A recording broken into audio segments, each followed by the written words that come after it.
Hawanoimba nenji pagweru, musikana uyu anonzi Nancy aurawa nemudzimai wemurume wanga achidana naye mushure mekunge awanikwa akarara mumba umu. Welcome back to your channel. Please don't forget to like and subscribe. Nyaya yacho inorwadza zvikuru. Kuri kunzi Nancy uyu akadana baba ava, asi baba ava vane mudzimai wavo uyo akanga aenda ku all night prayer. Ivo vachibva varongana kuti vachindoita zvebonde mumba memudzimai uyu. Kwakabva kwarongwa sleepover, Nancy ndokunorara kuya. Makuseni amai vati vachibva kumunamato vasvika vakwana murume akarara nemusikana.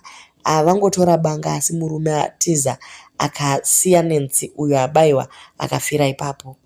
Nyaya yacho inorwadza zvisingaiti. Ko murume kadene amurwira, kana kuti dei mukadzi angosiyana nezvaitika afamba hake akaenda kunofema, nekuti iye kunzi urai mufe yazotogwa ikaitwa literal.